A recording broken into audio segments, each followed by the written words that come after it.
There you go. Thank you. Okay. So, throughout the semester in COM 3045, we've taken on the grievous task of trying to define what free speech is, where it should begin, where it should end, how we should protect it, and how to even define it. It's been a momentous task considering that the majority of people who study law spend years trying to figure it out. Here I really want to discuss the Supreme Court cases that have been happening the last 2 years. Mainly the fact that they're rather controversial and the majority of Americans seem to not agree. I'm joined here by my older brother, Joey, and he's going to be offering the perspective of someone who is not studying political science. Hello. I have not studied political science, and a lot of these subjects I haven't really looked into that deep. Things that interest me as far as on the political spectrum have to do more with just individual rights and the ability for the state not to step on toes, but as well as provide a safety net so that citizens are not abused by each other, as well as like corporations or anything like that. So, one of the court cases I think was the most controversial was the Dobbs decision. That is a decision that overturned the right to abortion access, federally protected. And now we're seeing that a bunch of states have introduced laws to ban or prohibit abortion in its entirety. Even prohibitions like a 6 week ban on abortion is just a backdoor ban because most people don't even know they're pregnant at that point. And I think it's really opened up the flaws in our infrastructure and just showed us that, you know, the Supreme Court and the laws of the land are so widely open for interpretation, it's very easy to take advantage of if you have a certain agenda. And throughout studying political science, we were taught that the reason why we have life terms instilled into the Supreme Court is so that they experience impunity from political pressures. And yet, the Supreme Court we have now, we see that they're not abiding by that. They very clearly have some sort of agenda to push here, whether it's their own political agenda or the political agenda of their lobbyist. Your thoughts? I mean, let's start from the back. When it comes to, the Supreme Court having their own agenda, we would like to think that, the justice system is objective and not subjective. But the fact of the matter is that everybody has their own opinions and feelings on things, whether right or wrong, who knows, right? But when it comes down to it, a judge is a person, and at the end of the day, a person does have their own personal experiences that form their decision making. And I think that to expect justices to be completely absent of having biases is it's idealistic, but it's not realistic. It's not how it is in reality. Now, as justices of the Supreme Court, they should hold themselves to a higher standard and be able to go, well, I feel this, but let's look at the law. Let's really look at this and try to form this in a way that's not going to be like, well, obviously he didn't like this guy or he has a certain personal belief. Or he's racist. Well, there's always that sometimes, right? There is definitely always that. But, it's one of those things that you can't get rid of it so long as there's a human factor. But you can mitigate it with proper discipline. And sometimes people at the end of the day just want to get what they want through, regardless of how it affects others. What was that before that? I don't know. You did bring up biases, which I think is a really important point. A couple weeks ago in COM 3045, we were talking about the frame of reference that justices have, right? We can't expect them to strip themselves of their humanity just because they hold an elusive title. And there was this quote that we read a couple weeks ago that said, in every Supreme Court decision, there's a story to tell. And here we see the story of what, in my interpretation, is America going backwards. And that's been the legacy that the Supreme Court justices have been leading the last 2 years. We have protected classes we're not protecting. Affirmative action has been overturned. I think it's 17 states now that you can't get an abortion, that you have to travel to another state for, which would be fine if it wasn't for the fact that these states have also introduced measures to hold women criminally liable for it. Yes. But only the party of women. And it has nothing to do with the man in this aspect. It's just very odd to see. Well, Oh wait, sorry. One more thought. You know, we spin this idea of America being an idealistic country, a country of progress, that we're always moving forward, and yet the general sentiment that I found from my peers in the last 2 years, especially my peers in Baruch who are in the poli-sci program, is that that is not what's been happening in politics. Well, I think in general, human history, progress is not linear. It's very Never. much up and down, back and forth. It's 8-dimensional kind of thing. I bet you could find somewhere, somehow, old Sumerian tablets, someone writing down that society's morality is fallen and everything's this, that, and the third. That's always been like that. Humans are ever changing, and we take in, sometimes we regress. Depending on your point of view, it's regress or progress. That's, again, it's very subjective what progress truly means. Now, you could say certain things like medical progress, that's definitely objective, but social progress is a subjective thing as a whole.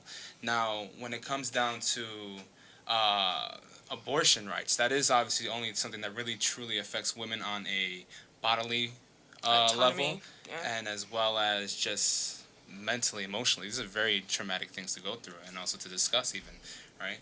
I'm not a woman, so I can't really discuss certain things on it properly without it seeming like a certain way. But I do think that the overruling Roe v. Wade shows that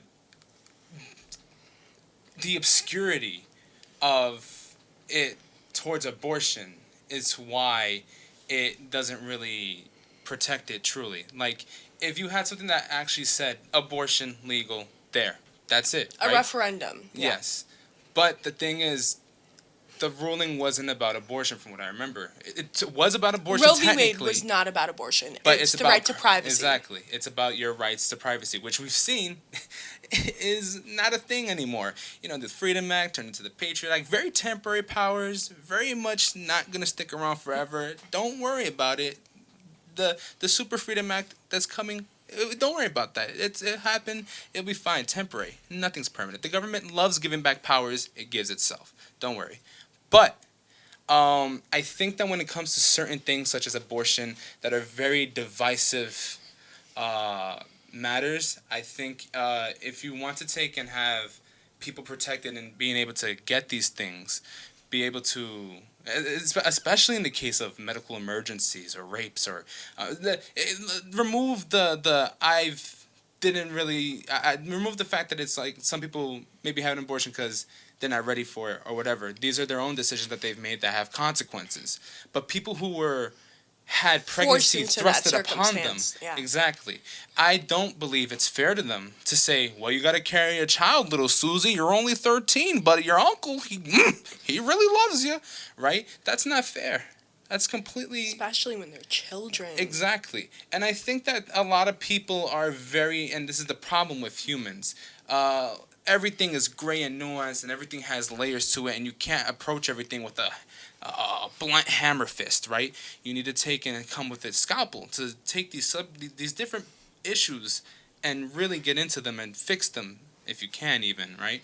And people look at everything as black and white, bad and good, bad and good, bad and good. That's the problem with party systems even, is everything is my team, your team. And that's not how America is. America is supposed to be, at least in my point of view, and from what I've gathered from my life, it's supposed to be, the idealistic America is differing opinions, different views, people of different cultures, different experiences, everything, all coming together to take and try to make life as decent as possible for the wide, varied people that live in America. Is that the case? No. Has that always been the case? Hell no. Can that be the case? Sure, but people have to get beyond their petty views and their very closed shell way of living life and viewing others. You mentioned abortion being a divisive issue, and I think a lot of people have that perspective. However, when we analyze the statistics, the majority of Americans overwhelmingly support the right to abortion. And we're not talking about the nuances and where it should start and where it should end and, the circumstance itself. But just the act of abortion is something that Americans tend to support. And when you look at the breakdown per generation, you're a different generation than me. You're a little bit older than me. You're actually around the same age as my professor, funnily enough. Your entire generation can vote. My generation is still coming of age into the voting era.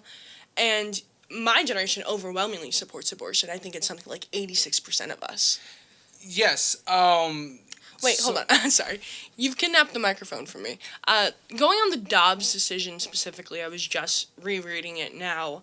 Their whole thing is that abortion is not specifically protected in the Constitution, right? Mm-hmm. The government does not have the explicit power to do so, to tell states you have to have abortions be legal here. And if we're going just based off of that, there is so much stuff in the Constitution that is considered an implied power. It's not enumerated in the Constitution. It's not written down. And yet, if we allow cases like this, right, where we say it's not in the Constitution, we cannot do it because the Constitution is the law of the land. It's a very messy area because technically, isn't everything in question that isn't in the Constitution? Mm-hmm. Well, yes, and the Constitution is supposed to be a you cannot take this away kind of deal, right? The thing is with implied powers or any vague legal wording of things is that, in my point of view, from my experience, from what I've seen, vague wording has always been abused. It's never been used for the benefits of others. I mean, it has been, don't get me wrong. There are obviously examples of such, and I guarantee, there's been people who've had their lives saved from getting destroyed and sent to jail forever for stuff, right? But a lot of the times, especially now, corporations and even governmental bodies abuse the vagueness of certain laws to take in, invade privacy of citizens or be like, no, we can take this land from someone and just eminent domain. Yeah. It's, because it's just a lot of these things are vague enough that you can word it either or, and it just depends on whether or not the judge goes, that sounds cool. It's one of those Poindexter things where it's like, well, actually. Yeah, I think when it comes to people's rights to do certain things, it needs to be very much on the nose. You can't be vague about things. And I get the vagueness is there for protection, but a lot of times vagueness is used for just saying, no, it doesn't actually mean that. And give me that, or take this, or you have to do this, or you can't do that. And it's just, I don't know. It's honestly, how to put it? When it comes to telling a state whether or not they can do something, the states have autonomy to a certain degree. Yes, yeah. To a certain degree. If you can tell a state you can get an abortion, you cannot get an abortion, now you're infringing on the state's rights, even though that infringes on people's rights itself. It's very whatever. I do think that overturning Roe v. Wade is a mistake because now it's like, what can a state really do when you go to another state to you, right? It's like that thing where California wants to have a tax for you leaving the state. It's proposed. I don't think it passed. I highly doubt it will. It's like, oh, we're gonna tax you for leaving the state, and it's like, why? Because I don't want to live there anymore. How can you have power over me? I'm in a different state. You're not the federal government. You're a state government. Your powers is within your jurisdiction. End once the state lines are crossed into Nevada. I believe, and that's what Roe v. Wade was about, sort of, that if you go to a different state, you get an abortion, you come back to your state, you shouldn't be prosecuted. You shouldn't be fucking dragged through the mud for that. I mean, what's the point of HIPAA if we're not going to protect people's medical information? Exactly. If we're going to hand it over to the states like, well, we got one here. Guys, this is one of the ones you can prosecute. Yeah. And then we get into the territory of a slippery slope, right? We've technically overturned the right to privacy. Now, does that open up the internet companies to being able to sell your information to the NSA or surveillance? I mean, if you look at they're kind of already doing it, but explicitly with the things like the doing Patriot so. Act and stuff like that, you see it's already like that. I do not remember the Patriot Act, Joey. Well, the Patriot Act is the extension of the Freedom Act, technically. But I mean, look what happened in France. France is now currently, because of all the stuff going on there, they're currently rioting. I don't know if they put it through yet. They're putting through a bill that says, or whatever they call it over there. They go, hey, look, we're going to be able to take and go through any messages, anything, no problem, no warrant, or whatever the hell the legal steps over there is. Not only that, we could turn on your camera, we could turn on your microphone without anything. Like, it's not like the simple, oh, I think my phone heard me talking about pancakes because now it's sending me IHOP commercials. No, this is legit. They will be able and allowed to record any conversation you have, you sleeping. Basically, they go, well, this is interesting enough, and they can save it, and it's just fine because that's the law over there. At least that's what they want.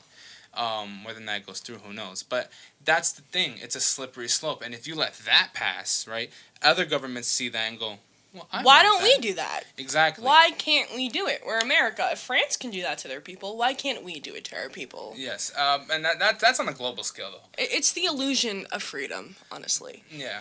Shifting away from the Dobbs decision, I just wanted this podcast to be slightly less misogynistic than all the other alpha male podcasts, although we are both alpha males. Yes, clearly.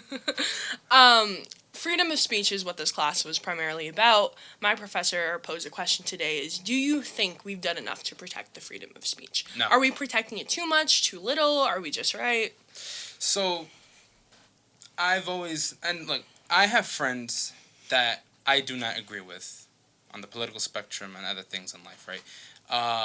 Both left and right-wise, right? Scary.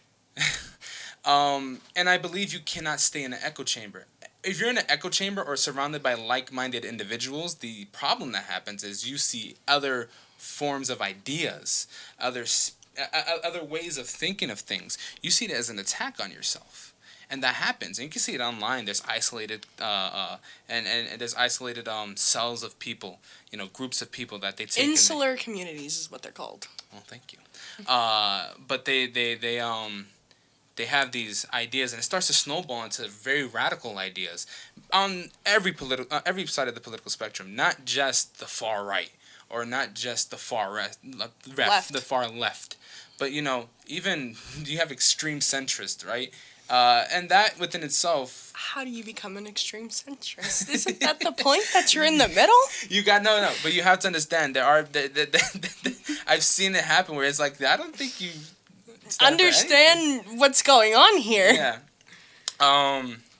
But it's important to take and expose yourself to different ideas and different ways of being. Now, what matters is that you are able to learn and take bits from them that you can agree with, but as well as maintain your own individuality and not be sucked in because you're surrounded by a certain amount of people who are of a like mind or not, right? Because it's very easy for people to get sucked into different ideologies and lose themselves or lose who they were before that. Not to saying that it's bad to change. To change is human. People who all of a sudden get mad because someone has a slightly different idea politically, especially, is like always now everybody's mad about political things. But let's say someone goes, you know what, I didn't like this thing beforehand, but now I see it, and maybe I kind of agree with a little bit, but not all of it. People get mad, like, how dare you? You must have never been this. And it's like, that's not how that works. You're a human. You're ever changing. You never truly stop growing. Stagnation is death. Stagnation of ideas, stagnation of growth. It's actually death. That's death. There's nothing happening. You die. So I can attest to this being in Baruch. Students from Baruch come from a multitude of places, especially we used to have so many international students before COVID. Mm-hmm. And we've definitely clashed in many ways in my political science classes, ideology-wise. And I find that Baruch is somehow the least liberal CUNY college, which is weird because CUNY colleges are spun to be liberal safe havens. But in Baruch, that's really not the case. I mean, you don't know true pleasure until you've told a room full of finance bros, why can't we just print more money? And then you get the resounding reaction of absolute disgust. Pretty similarly when you talk about, market regulations, limiting the economy in some way, and moving away from laissez-faire capitalism. So, in that sense, there's been a clash of minds, and my opinions have definitely shifted in my time in college. I feel like I entered college being very staunchly liberal. I've moved a little bit towards the center as I've gotten older. unlike the extreme centrist, I think I can see where both sides are coming from for the most part. I think that's the curse of becoming a poli-sci major. You become so jaded in the aspect of everyone is right to a degree, unless you're Candace Owens. She is never right. I don't think she's ever been right in her life. But point is, as you get older, you're supposed to move to the right. That's not really happening for the millennial and Gen Z generation. I mean, I'm not that old. You're kind of old, but I mean, if you look at it this way, everyone's moving towards technically the center, and that's because, at least in America, I can't speak for other countries' political situations, as I don't really delve into them as much. But at least in America, the political parties, Democrats and Republicans, are becoming very much radicalized on each side. You can say that the right wings had a more accelerated pace of that, but you can definitely see on the left end of things that it is happening. They are becoming farther and farther radicalized to the point where they're pushing a lot of people towards the center. There's a lot of I've talked to a lot of people. I talked to all kinds of age groups of people. The younger people, like around 17 and stuff like that, younger, and then like the older people who are like 40 and plus even, right? Like, you have people who, they were like, yeah, I voted for Obama. Yeah, I voted for this, that, and third. And they go, yeah, I had to vote for Biden because of Trump, right? And they go, and I don't like the Democratic Party. They say, I don't like the Democratic Party. With a lot of things they're doing. I don't agree with the way that they're handling certain things, Speaking from a New York perspective purely, that whole thing where they want to put the freaking tolls on the Lower East Side, basically, That's right? insane. And what are they going to do with the taxes? Not nothing. Fix infrastructure. Nothing at all. Those bridges have holes the size of golf balls, and they're not fixing them. But infrastructure is a very important thing that's ignored. But just a little footnote right there. But when it comes down to it, you can see that a lot of people, regardless of what party they are in, they're becoming very much how to put it, not ostracized from it, but they're moving away from identifying as that. They go, I'm technically Democrat, but this, or my favorite thing is to identify as a 90s Democrat. It's like, oh, okay, Okay, you're racist, yeah. Well, not that. That's like the 1940s. No, no, I'm joking. 1930s. But no, I think it's that America's political spectrum is being destroyed in a way by the internet, because everybody sees, all the politicians see on the internet is the most extreme examples. The loudest people are the most extreme people, and they're in a minority. They're in a minority compared. They are a very small But they're portion. so loud because they only are online. They only do everything online, right? Chronically Everyone else has online, life. if you will. Everyone has a life. They have to do things on both sides of the spectrum, right? Mm-hmm. But, when it's the same thing with companies, you see people talking online about something, and you go, that must be what everyone's saying. I'm going to pander to them. So what happens is you have these politicians who take these extreme stances because they go, this is what we are. This is this. And the extreme people go, yes. And the people who are like, well, and this is why there's a problem with the political parties. People identify as one thing and they believe they have to stay as that thing, or they must identify their as that entire life, or because their parents were Democrats, you have to be Democrat. Exactly. So because that's all you grew up around. Exactly. But what you're talking about with the people who are extremists being a minority yet somehow being the loudest ones and the ones that politicians tend to pander to, that's an aspect of rent seeking. So within that model, we call politicians vote maximizers, right? Mm-hmm. They want to do anything they can to procure votes because that's the only way they're able to continue being in power. And so when we have people like Trump in office, God, I hate mentioning his name. I feel like the furniture is going to start floating. He actually did damage, not because he was a Republican, not because he was Trump and he's ridiculous, but because his ideological ideas shifted the spectrum. So now we have people who would have been extremists in the pre-Trump era who are now somewhat towards the middle. Mm-hmm. And that's terrible to grow up in. I've only been legally allowed to vote for 3, going on 4 years. And in the years I have been allowed to vote and been politically aware of what was going on in the sphere, I've lived through somehow a lot of once in a lifetime situations. I've lived through presidents getting elected who have lost the popular vote. I've lived through the BLM protests. I've been living in a post 9/11 world my entire life, and it's always felt like the entire sphere of politics was going to fall apart every election cycle. I mean, coming up on 2024, it is not going to be pretty. No. I am not excited for this. I don't even understand who's running. I mean, Biden's the incumbent, and we have DeSantis, and DeSantis is a real problem because he actually does appeal to moderate voters somehow. And he said he would abolish the Department of Education. Shout out to him wanting to do radioactive roads. That's pretty cool. What are we going to do with radioactive roads? I mean, carcinogenic. Oh. I think it was radioactive materials used. That they're inert enough that they're not technically radioactive, but they are carcinogenic. We just want the potholes fixed. We don't need to go that far, man. Uranium roads or whatever. It's really scary growing up like this because I don't know how long America has as a world power at this point. I mean, you read about the news of the world and how so many things are shifting, how China's trying to oust us from being the global currency, and it's like... I mean, they're having their own issues right now. They are having their own issues. But this is about the United States, Joey. Stay on topic. It's just, globally, the world is in a bad place. Economically, bad place.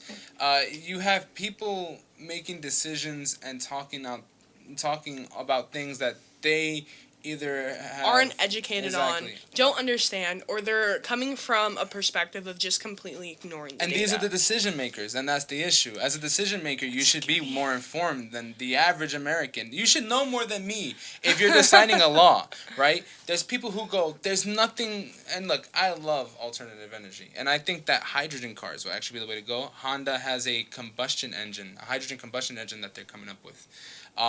They're working with Suzuki. It's not the same as hydrogen cells, right? Hydrogen cells are massive, bulky, and then you have a bunch of other things that make the car more cramped in general. This is supposed to be closer to a traditional car, but the emission is, for the most part, what is it, oxygen? Something like that? Hydrogen? You said hydrogen. Yes, hydrogen. Whatever the hell. It's clean as hell, right? The issue is obviously the lubricants would be sometimes burnt up, and that gets, so it's not zero emissions, but it's a hell of a lot better than a typical gasoline combustion engine, diesel and whatnot, right? Anyone who says that electric vehicles do not have any ramifications, terrible. They don't understand. There are people in Africa who are the whole children. Continent? Well, yes, no, actually, these are children who are basically slave labored into cobalt mines, mining for our precious cobalt, for our precious batteries. Some companies have even been found out like they're not properly recycling these batteries. They're just kind of chucking whatever's too much work to recycle properly. Mm-hmm. And it's like, you got to get these things under control before you can say that. You have to take into account the human cost as a downside to these things, to take and dismiss the suffering of an individual because you will never see them in your life, but it's good that you got that nice battery. I do think that the hydrogen is better. The problem is the infrastructure. Electric vehicles are much easier to adapt. You just have to beef up the power grid a little bit and then plant it there, mm-hmm. right? Whereas hydrogen, you need an infrastructure built to contain the hydrogen, as well as safety measures, because hydrogen is a fun gas. An explosive one too. Yes. But yeah, I think the issue is that a lot of people, a lot of politicians, they have the same thing that anyone has: laziness. They don't look into things. They say things that are buzzwords, or that people say, this is good to say it. Because it gets them votes. It gets them that, hey, this guy said this and I like that, so that makes him the good guy. It gets them headlines, too. Exactly. And I think that's the issue with anything in the political sphere right now, is that it isn't about how can we make things better. It's about how can I keep my job? How can I say these things that may be harmful? It may have harmful repercussions down the line, but because I don't know any better, who cares? It's like someone who said that the environment as a whole is better when you farm purely just vegetation, which is wrong technically if you're going to go through modern farming where we douse everything with tons of chemicals. We love GMOs. I think in France they had a while ago, they had runoff that went into a lake from farms, and that lake died. Everything in there is dead, right? And that's just because, again, that's the nature of the beast, and we should seek better ways to go about these things. But to just make blanket statements leads to the average individual being highly misinformed, because look at it this way, the news always wants to get clicks and views, just like a politician would. So they say these general statements, they say, very light little dives into subjects, but pull back, and without the full context of these things, lead to misinformation, and people coming to... The internet does not help with that. No, it does not help at all. It's cutting little snippets of it, and then... Have we not been recording this whole time? What happened? I don't know how long you... Oh, no, it doesn't matter. Oh, no, we're good. Okay, you scared me. We gotta cut this out. Really he said he's had people submit hour-long ones. You want to take an ad break or something? Read an Audible ad in a Gilbert Gottfried joint? Come down to Gilbert Gottfried's Godfrey House! We got the best burgers around! Holy shit! I'm keeping that in because I made that joke in the chat. Anyway, so last note on voting in general. There was this massive study. It encompassed 1948 to 2020. 22 democratic countries were, and throughout this time, they analyze how voting has changed. So the trends in voting depending on income and educational level. They controlled for every other variable like gender, race, whatever. And they found that over time, the more educated you are, the more you're likely to vote to the left. And the least educated you are, the more you're likely to vote to the right. Income had no bearing on which way you actually voted for the most part. It was really educational attainment. And this study was called Brahmin Left versus Merchant Right. It's from the Quarterly Journal of Economics. You can read it. It's the first of its kind. Highly recommend anyone who's interested in poli-sci to read it, understand the data, and kind of internalize it. It's not just America that's included in this study. It gives a different perspective of what liberalism looks like throughout the world, really. So... I think you read that one. I think I sent it to you. Yes. Things like that without properly thinking or... taking into account how everything is, right? Because some people will take and they'll see that and go, well, obviously, if you vote left, you got to be smart, right? And that's not the case for a lot of things. There's plenty of uneducated people who vote left and plenty of educated people who vote right. Now, it's not exclusive. No, not at all. But people will use it like that, and they'll use it to attack other people. And that's another example of individuals who are not informed of things or purposefully misconstruing the information exactly in order to get their own perspective across. Like, hey, you want to seem like you're educated, smart, and know what you're talking about? Vote for me. I'm on the left side.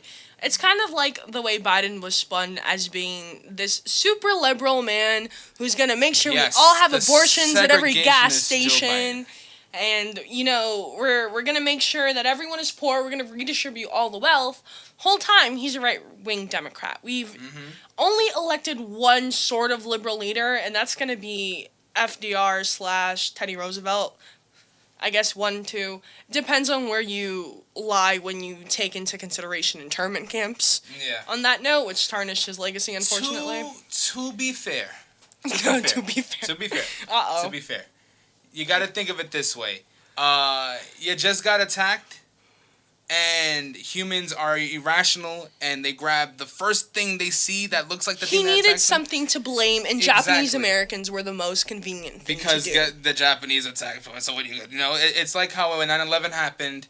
You definitely remember this. I do. Everyone was like, "You terrorist! I hate you! Get out of this country!" To Indian guy who was born here and has family that's been here for generations. Can't you even know what speak I mean? Hindi. You know, and that's not even that's not even That's where, not even what happened. that's not even remote. That he's not part of the technically they want to call it that way. People that are responsible, you know. But because of these biases in people's,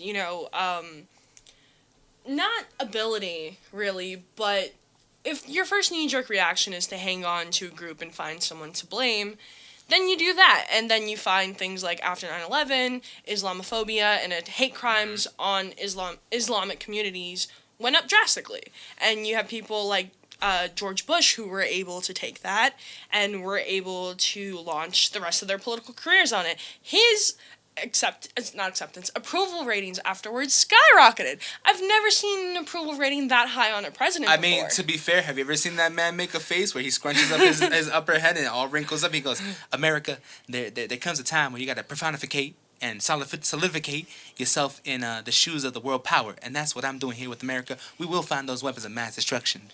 And we will get rid of Saddam Hussein.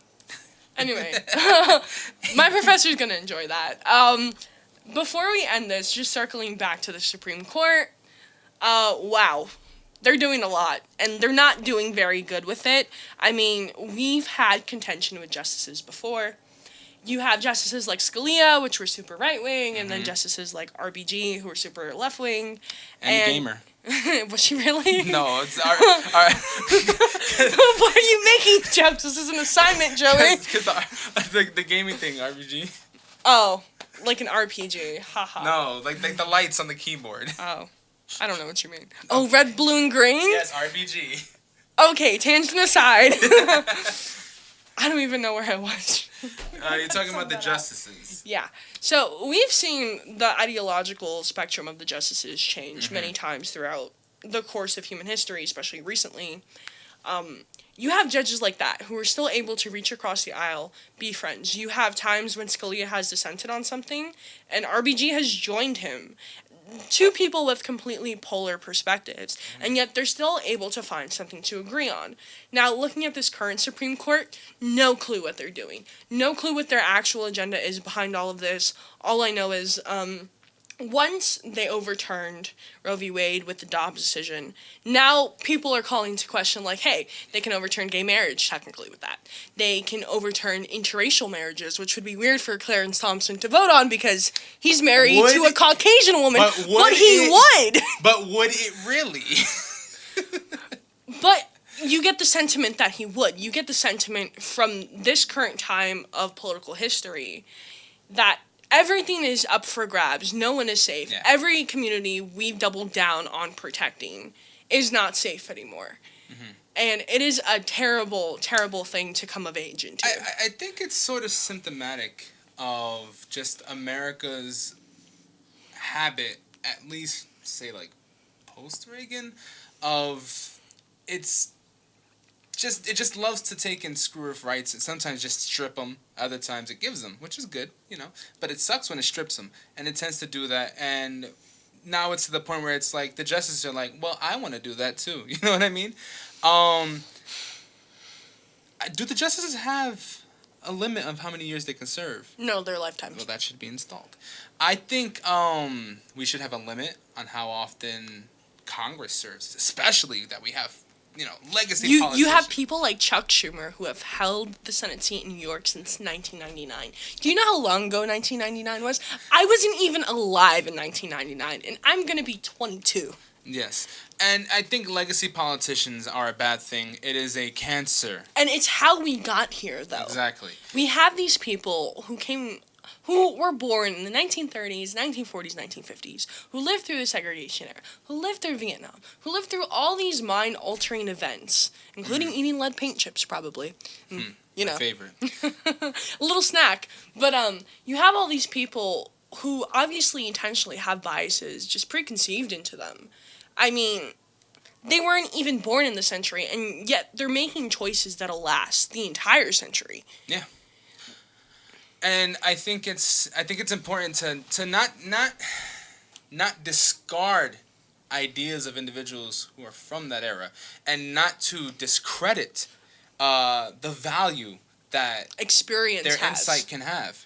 But I think it's also important to infuse America with young blood while it's still young. I don't want to have it that all of a sudden these new waves of millennials coming into the scene of Congress and it's like they're 50. You get what I'm saying? Yeah. Like, I don't want that. It should be that, sure, you can have these older people still be politicians, but if you've had a seat for so long and that people like me weren't even alive. And the thing is that every year you're bringing up the same thing. I will fix this in New York. And he's never fixed this in New York. And what's gonna happen is that you have to go. You're clearly not doing your job, or you're not suited to do so. Millennials have really taken a backseat in politics, but it's my generation that's actually entering Congress. From my point of view, as a millennial of my part, which is the end of the millennial line. The very end. Incredibly jaded. Growing up, I was like, voting doesn't do anything. Just burn it all down. Who cares, right? And a lot of people around my age group are like that. Even some who are slightly younger are like that. Where they see that there's no point, especially if I'm not well versed in politics, right? I am not someone who has a vast knowledge of the political workings of America. But I do have some interest in these things, and I do have some knowledge of certain things America has done, so certain acts, certain bills, laws, stuff like that somewhat affect me and somewhat don't, right? So am I exactly the average American? No, but I'm still not specialized to the point where I can technically be removed from that pool. That's what I'm for. Yeah. And from my experiences, a lot of Americans who are less informed than me, around my information level, or even just a slightly more, they had a lot of jadedness towards the government. They had a lot of who cares, what the fuck, I can't change anything. Distrust in the government, exactly. Especially when the Freedom Act passed and people were like, what the hell? And then, they did the good old-fashioned, well, if you have nothing to hide, why should you care? Because you're trampling over our rights to privacy. And I don't want the government to know how often I send cat memes. But it's things like this, they're willing to strip our rights to privacy for the average American, but turn it back on them, and all of a sudden, it's a national security issue. Yeah. Like, put it this way. There are questions on when does something, right? An American citizen commits a terrorist act. Are they no longer allowed their right to trial? Should we just blow them down? I mean, we already take away felons' right to vote. Exactly. And in some states, the right to work almost completely. But not their right to run for president. Which is also pretty odd, because they can't even vote for themselves, technically. But coming as a Gen Z, I grew up in a world where it was a political dumpster fire from the second you gain sentience and understand what's going on. Obama got elected when I was in second grade, and it was heralded as like, hey guys, racism is over. We have a black president in office. We can never be a racist country again. Mm-hmm. There is no reason for you to distrust the government because we have a black man in office. What is he going to do? The agenda doesn't suit him, obviously. So he should be for the people. Meanwhile, he was bombing people in other countries. Yes. So, American classic. The most American move he could do. Yes.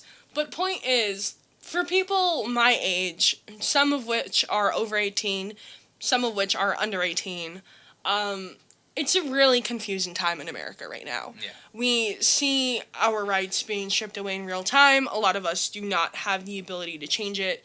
We put our trust into adults for the majority of our lives just to be told, hey, you're too young to understand what's happening. Sit down, shut up, let the adults talk about it. And we let the adults talk about it. They didn't do it right. So now you have my generation. We're now becoming old enough to enter Congress. I think there are 2 Gen Zs in Congress right now, maybe 3 whole Gen Zs. They're the very oldest Gen Zs of us who can actually run. Mm-hmm. And I definitely see us having more going forward. We've kind of taken the reins of politics because no one else has been able to. Which is a necessity. I think... We're the young blood that they're looking for. I think... I really do think that no one should have a permanent seat anywhere Never. in government, regardless of whether or not you run and win. I think everything deserves. If the leader of the country can only serve for 8 years, why can't a do we senator keep serve them for till so long? they die? Till they die. Basically. You know. Jinx. I think America's issue right now is that America is not talking. America is not talking. And I'm not talking about the country. Oh, I am talking about the country, but I mean the people within her. America isn't talking to America. Americans are not talking to Americans they do not agree with, even on the simplest subjects, right? A house divided is no house at all. Exactly. And I think, say what you want, Trump's presidency was a good thing. Because it exposed the issues and the infrastructure Exactly. of the government. It showed us that these people can ascend into the highest office in the land and impact the way that we view politics going forward. And I think that maybe we should have realized that maybe we shouldn't vote, celebrities into politics. Do you think No, they would have with figured that out with Reagan? I heard It's always Reagan. every chart. It's good economy, Reagan bad economy. I don't get it. You got a problem? Reagan. Reagan caused the Challenger shuttle to explode. Wow. Yes. Reagan's the reason we're all poor. Yes.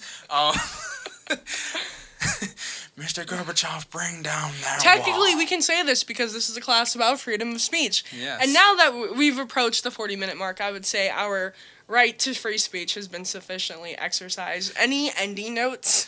As far as freedom of Wait, speech Gilbert goes, Godfrey Voice, not Joyce, specifically, if you're going to add to this. I don't want it. That hurts. But as far as freedom of speech goes, I think it's important to allow every American, regardless of what they're saying, to say it. However, obviously, certain things can have hurtful consequences. But to restrict any form of speech does lead to a slippery slope to the point where disagreeing with someone can lead to you getting in trouble. And that's happened. And we've seen it happen in other countries, Russia. Well, yeah, and even China, especially China. But I think... Your social credit score is going down right now. It's a negative 10,000.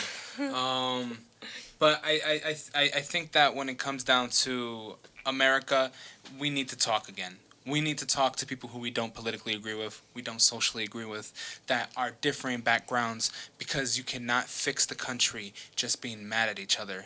There's plenty of examples of individuals who are closed-minded and do not agree with other people, that once they have a dialogue open and once they have calm conversation and try to see each other's point of views, even if they can't really understand why would you think this way, why would you say this, what because experiences does form someone. If you are able to start talking to someone, it humanizes them. It does. They become humans in your eyes. They're no longer your opponent. They're individuals that you do not agree with, but you can see why they think a certain way.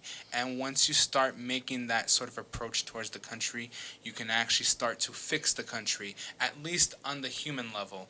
Obviously, there's certain things that cannot be fixed. Look, I'm a big fan of regulation. I'm a big fan of tearing down the major corporations. Doesn't mean I don't want capitalism. I love capitalism. The small man needs to make that money, right? Scandinavian model capitalism for the win. Yeah, I think that's what it is for me, right? It is, Because yeah. I love the small scale, the medium scale, little big scale. We want the petite bourgeoisie, not the big bourgeoisie. Once you start telling the country what to do, that's an issue. There's no reason why all these ISPs can go, well, we're all agreeing to charge this certain amount and have this certain rate, and there you go. The market should benefit the people, not the companies. Plain and simple.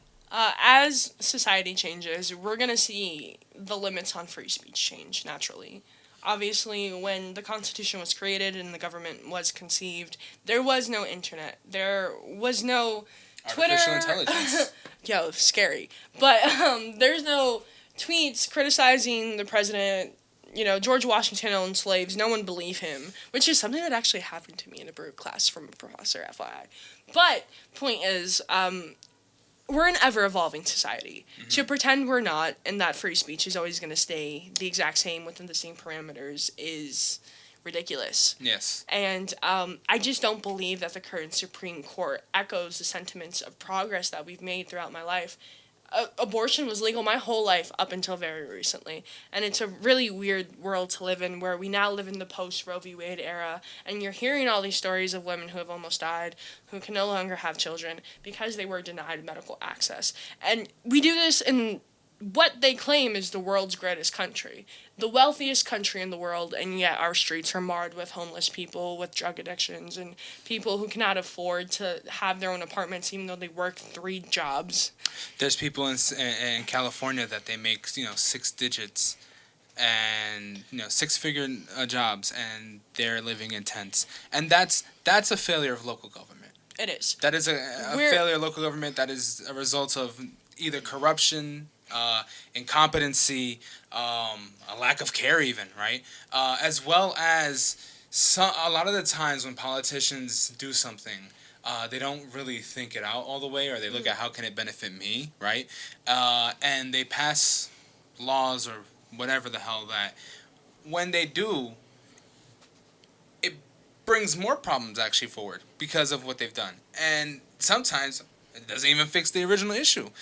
It just causes more in their place. And I think the issue is also the current problems in America are multi-faced, Multifaceted. I know.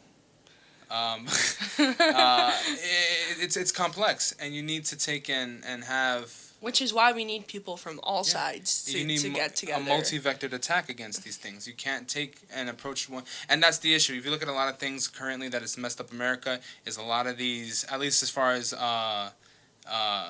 quality of life for Americans, it's very much spearhead, forward, attack this one thing, and doesn't realize that that's not the issue fully. That's not the root of the issue. That's symptom. Merely the symptom. Yeah, there you go. Just like that one song from Rocky Horror Picture Show. Anyway, ending on this note, one of the most pertinent quotes that stuck with me throughout this class was, "The Constitution is not a suicide pact." It's not. What the Constitution, at least to my, to me, what it is, it's a statement, and it's saying these are the rights of Americans. These are the outline. This is the outline of how America should work. Exactly. And as we continue going forward as a country, we have to add to it. We have to edit the Constitution to make sure that we continue that progress. Like you said, progress isn't linear. But relying solely on the Constitution as a measure of what we should do is flawed. That was a document written so long ago. There were no cell phones with cameras. I don't even remember what they were like before they had cameras. I had no other example. I had a walkie-talkie. Anyway, stop speaking. We're going to end this here. Thank you for helping me with my project. You're welcome. All right.